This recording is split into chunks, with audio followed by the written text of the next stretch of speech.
When we got there, um, I'm not gonna lie, I was looking everywhere, hoping I could see them, you know, one last time, even if it was like a glimpse.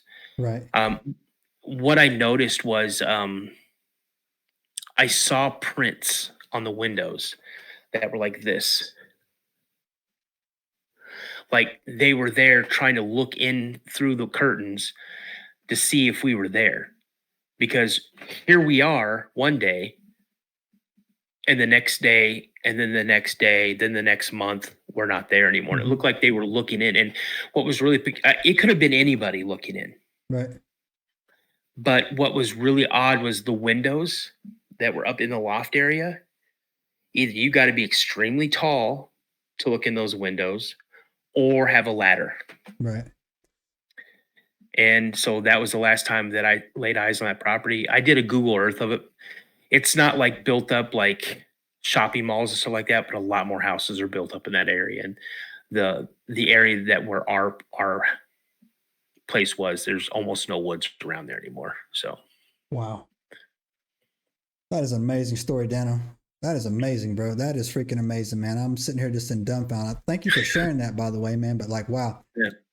So yeah, man. So knowing what we know now, when these cryptid investigations that we've gone through, like I said, we've got firm libraries. 100%, man. You were there was some type of you were like a little family unit that you had came across up there, right? And again, the Enigmites, when he says Patty, he's referring to the Patterson Gilman film. We did an episode on that. It's in the EnigmaCast archives. She was actually a female Bigfoot as well. And so during the film analysis, people said that she was actually leading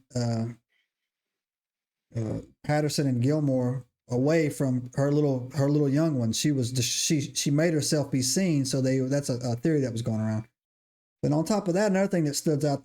You got me all twisted up here, man. Another thing that stood out in that story is, man, you heard some samurai chatter too when they were up against your window there. I mean, like I literally just did a Sierra Sounds video a couple of weeks ago. Man, that is awesome, dude. Yeah, it's an amazing story, man. That's really an amazing story. I mean, I can understand where you were terrified and excited at the exact same time. So, When I saw the Patterson Gilman film, okay, when you're 10, 11, 12 years old and you go in, you get library time. mm-hmm. When you're that age, you're looking at stuff like sharks, Yeah, spiders, and sports and cars and things like that. I was looking for like stuff about Bigfoot. mm-hmm. And I asked the librarian, I go, do you have anything that's like, that monster that they saw in California, they call it, I don't know what the name of it is, like the Gimler guy or something like this. She's like, oh, so you mean like Bigfoot?